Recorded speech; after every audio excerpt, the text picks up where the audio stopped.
معزز احباب گرامی، بصرہ کا ایک سردار ہمیشہ اداس اور غمگین رہتا تھا۔ کسی نے اس سے دریافت کیا کہ آخر اس پریشانی کا سبب کیا ہے؟ اس پر سردار نے جواب دیا کہ بات کہنے کی تو نہیں، پر کہی جاتی ہے کہ مجھ سے ایک ولی اللہ کی خدمت میں کچھ بے ادبی ہو گئی تھی، اس لیے ڈرتا ہوں کہ قیامت کو اس کے مواخذے میں گرفتار نہ ہو جاؤں۔ واقعہ یہ پیش آیا کہ میں ایک مرتبہ زیارت بیت اللہ کو چلا۔ سب دوستو آشنا عزیز و اقارب رخصت کرنے آئے۔ حسب دستور کچھ دور چل کر میں نے سب کو واپس لوٹا دیا، مگر ایک شخص زید نامی جو میرے خواص میں سے تھا واپس نہ ہوا۔ اس نے میرا پیچھا نہ چھوڑا۔ مجبور ہو کر میں نے اس کو جھڑک دیا کہ بیت اللہ کا جانا بھی کوئی آسان سمجھا ہے؟ جو پیادہ پا چلنے کو تیار ہو گیا میرے ساتھ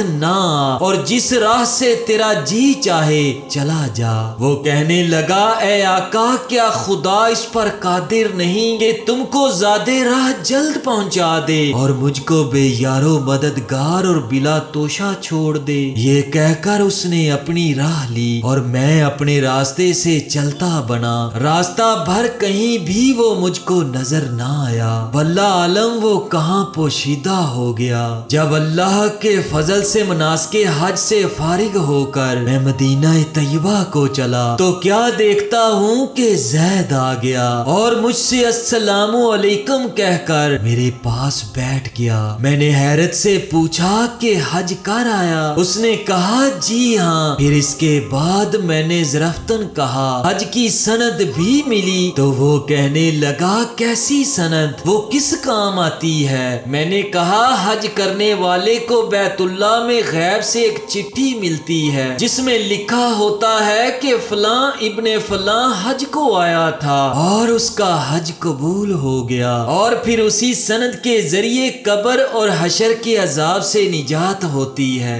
یہ سن کر زید روتا چلاتا بیت اللہ کو واپس چلا گیا۔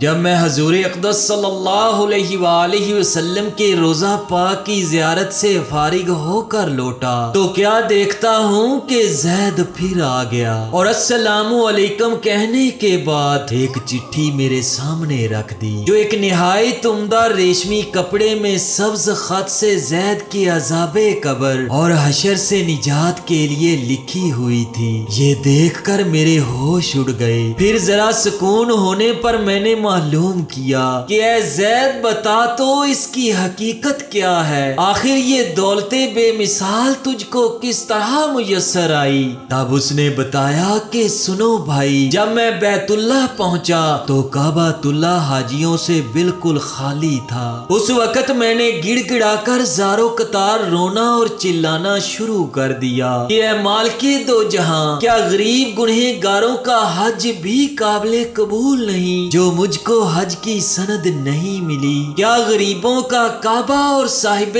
کعبہ اور ہے جو وہاں جا کر سند لاؤں؟ مجھ کو قسم ہے تیری عزت و جلال کی، جب تک چٹھی نہ پاؤں گا کعبہ سے باہر نہ جاؤں گا اور روتے روتے یہیں مر جاؤں گا۔ وہ کہتا ہے کہ اچانک غیب سے آواز آئی کہ اے زید، نجات کی چٹھی لے اور جا اپنی راہ لے۔ پھر یہ چٹھی میرے ہاتھ میں آ گئی جس کو لے کر میں آپ کے پاس چلا آیا۔ وہ سردار کہتا ہے کہ یہ سن کر میری حیرت کی انتہا نہ رہی کہ اللہ اللہ، اس شخص کا یہ عالی مرتبہ ہے جس سے میں آج تک واقف نہیں تھا۔ اس کے بعد عزت و اکرام کے ساتھ میں اس کو لے کر اپنے ہمراہ بصرہ لے آیا اور وہ چٹھی نہایت احترام و تعظیم کے ساتھ معطر و معمبر کر کے صندوق میں بند کر دی۔ جب کبھی جی چاہتا تو کمالی ادب و احترام سے نکال کر اس چٹھی کی زیارت کر لیتا، چومتا اور آنکھوں سے لگاتا تھا اور اس کے بعد دوبارہ محفوظ کر دیتا۔ سردار کہتا ہے کہ اتفاق سے میں کہیں سفر میں تھا کہ میرے پیچھے زید کا وصال ہو گیا۔ جب میں واپس آیا تو اس خبر سے میرے رنج و قلق کی انتہا نہ رہی کہ افسوس میں ایسے ولی کی تجہیز و تکفین میں بھی شریک نہ ہو سکا۔ پھر اچانک مجھ کو وہ چٹھی یاد آئی جو میرے بکس میں محفوظ تھی۔ اب تو میں اور